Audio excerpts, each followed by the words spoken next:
How's it going, people? Welcome back to the channel. I just got back from the Goodwood Festival of Speed 2022 and it was an incredible time, and thanks to everyone who came over, said hello, took pictures, all the other good stuff. It was a really surreal, crazy and just tremendous experience all around. And while I really enjoyed being able to stand next to, I think there were 8 McLaren F1s there, including GTRs, etc., all in one place.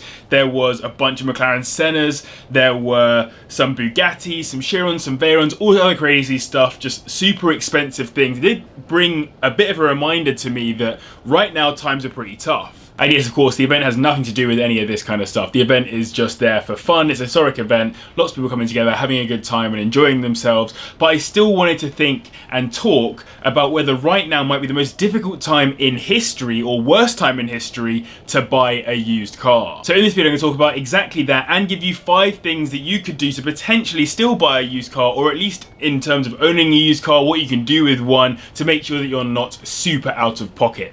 If you like this kind of content, do hit the like button and subscribe as well if you're new here. Without further ado, let's get into the video.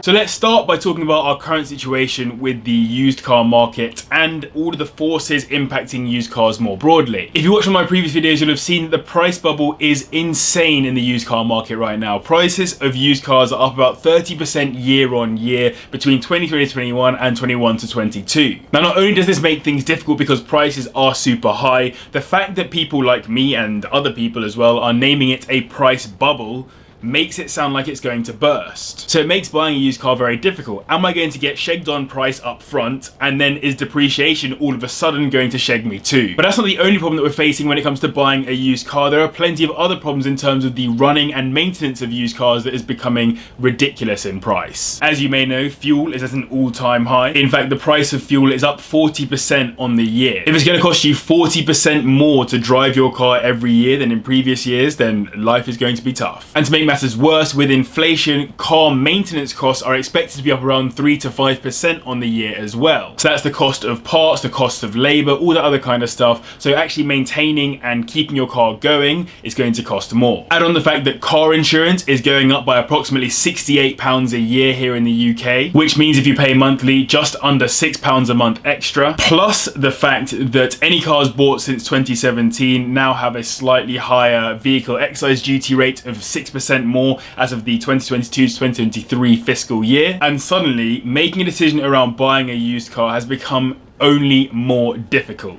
Just to recap that quickly, you're going to spend 30% more on the price of the car based on the same time last year. You're going to spend 40% more on fuel than we've done this time last year, potentially 6% more on road tax, £68 more on insurance, up to 5% more on preventative maintenance, and all of that comes with the potential of a price crash at some point in the future, which, by the way, I've said isn't particularly likely, I don't think, but if it does happen, you stand to lose a chunk of your initial investment. That is a very difficult situation to be trying to purchase a used car in. Then if you take all of that as one piece, you then have one overarching fear that I currently have at the moment as well, which is whether or not we will still be able to buy petrol and diesel cars going into the future. You'll probably have seen by now the government's initiatives back in 2020 talking about how by 2030 there's an aim to get rid of all sales of new petrol and diesel cars. The impact that will have on the sale of used cars and their prices, and then the long-term viability of running one,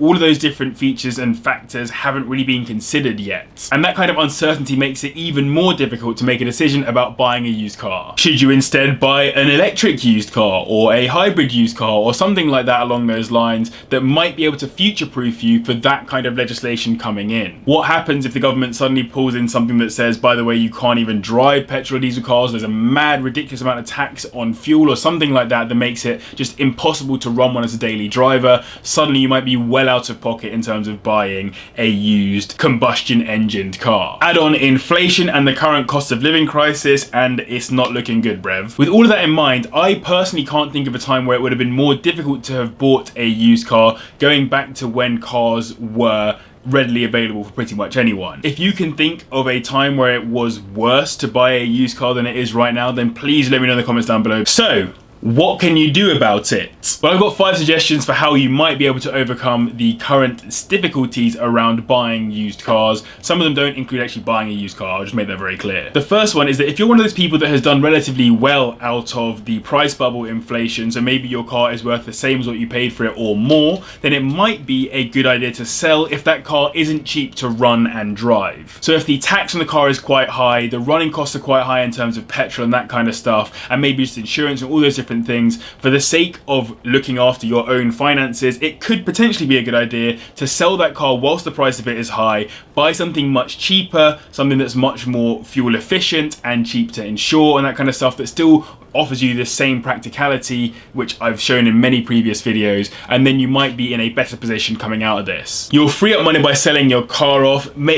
You'll free up money by selling your car off, benefit from the prices being slightly higher, find something at a much lower rate, and benefit from having lower running costs. That means you're slightly safer if there's a price bubble burst because you haven't got an expensive car that's going to lose loads of money. You're safeguarded better against the difficulty we find ourselves in terms of petrol prices, etc. And you might have a bit of extra cash on the side that you can then save for a rainy day fund to keep yourself going. The second one is if you're going into any used car purchase in today's situation, then please go in as well informed as possible about the car you're looking to buy. If you know all the potential common problems, all the potential failures, all the potential issues with a car that might crop up, then you go into a situation armed with stuff that you can talk to an owner about. Stuff that shows an owner or a dealer or whoever that you know what you're talking about, and therefore you can't have the wool put over your eyes in terms of price. Watch the prices of similar cars online and try and work out where would be a good price range for you to buy within, and then do not go outside of it in terms of above. Obviously go below if you can, but like aim for the bottom end of the range and don't go above the top end. If we're in a price bubble but you still need to get a used car, then it is of utmost importance that you get as good a deal on the car as possible, so that if it was a bubble and it does burst, you are safeguarded as much as possible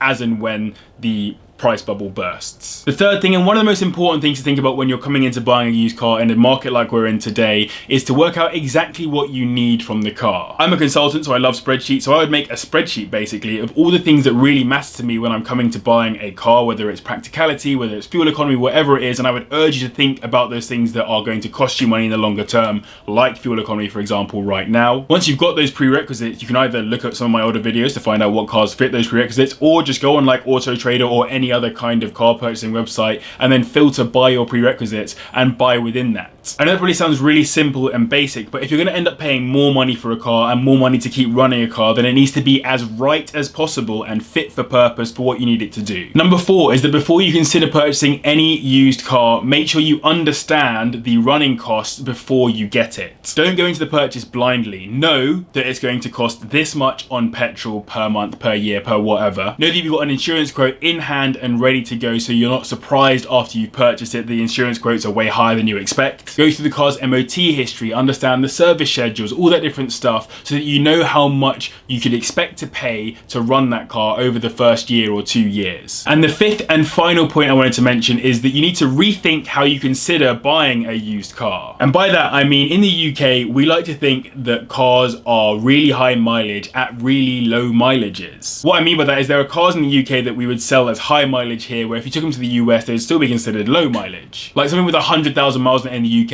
is practically a dead car. But you're forgetting the fact that cars are generally built to do around 150,000 miles. Now if you assume you buy a car at 100,000 miles on the clock and then you do 7,500 miles a year on it, which is the average here in the UK, you've still got effectively 7 years of driving that car before it is at its shelf life. I'm a good example of that. My Mazda MX-5 I bought with 112,000 miles on it. I'm already on 120,000 miles on it, and the thing runs like a dream. I'd say it's actually in better condition overall than my Polo, which has 90-something thousand miles. Now obviously pick and choose from that list of 5 things. They're just my recommendations to you. They're not something you should take as gospel, but I just think that they are good practices to do when we are in such a tough and bad condition when it comes to buying used cars. So what are your thoughts? I'd love to hear them in the comments down below. Let me know if you think this is the worst time ever to buy a used car. I wish you all the best of luck if you are someone who's out here trying to buy a used car, because it is obviously quite difficult times from my perspective at least. If you haven't already, make sure you hit the like button, subscribe as well if you're new here. Massive thanks to the patrons as always for their support, and to you guys as well for watching.